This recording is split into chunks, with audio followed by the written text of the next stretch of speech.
Welcome to టీ10 నేను Revathi. US లో ఆశ్రయం కోరుతూ దరఖాస్తు చేసుకున్న భారతీయుల సంఖ్య ఏటికేడు పెరిగిపోతున్నది. 2021-23 మధ్య ఈ దరఖాస్తుల పెరుగుదల 855% ఉన్నది.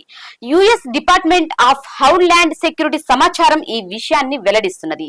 ఈ దరఖాస్తుల్లో దాదాపు సగం వరకు గుజరాత్ నుంచి వచ్చినట్టు అధికారుల సమాచారాన్ని బట్టి తెలుస్తున్నది. యుఎస్ లో ఆశ్రయం కోసం 2021లో భారతీయుల నుంచి వచ్చిన దరఖాస్తుల సంఖ్య 4330గా ఉన్నది. అయితే అది 2023 నాటికి అమాంతంగా పెరిగి 41,330కి చేరుకోవటం గమనార్హం.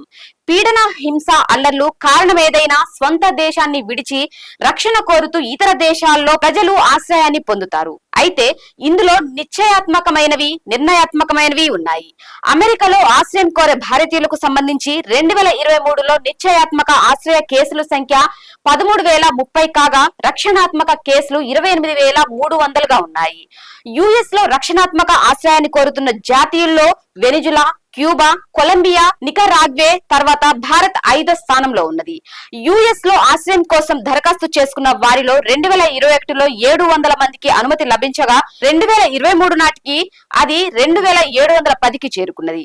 గతేడాది యుఎస్ లో ఆశ్రయం కోసం అనుమతులు లభించిన జాతీయులలో ఆఫ్ఘనిస్తాన్, చైనా, వెనిజులా, ఎల్ సాల్వెడార్ల తర్వాత భారత్ 5వ స్థానంలో నిలిచింది. ఇక మొత్తంగా చూసుకుంటే అమెరికాలో ఆశ్రయం కోసం 2021లో 63,340 దరఖాస్తులు వచ్చాయి. ఇందులో 16,550 మందికి ఆశ్రయం కోసం అనుమతులు లభించాయి. 2023 నాటికి ఆశ్రయం కోసం వచ్చిన దరఖాస్తుల సంఖ్య ఏకంగా 4,56,750కి ఎగబాకింది. ఇందులో 54,350 మందికి మాత్రమే అనుమతి లభించింది. US customs and border protection agency సమాచారం ప్రకారం గతేడాది అక్టోబర్ నుంచి ఈ ఏడాది సెప్టెంబర్ మధ్య డాక్యుమెంట్లు లేకుండా అమెరికాలో ప్రవేశించడానికి ప్రయత్నిస్తూ దాదాపు 29 లక్షల మంది పట్టుబడ్డారు. వీరిలో భారతీయులు 90,415 మందిగా ఉన్నారు. ఇది వాళ్ళ న్యూస్. చూస్తూనే ఉండండి టీ10.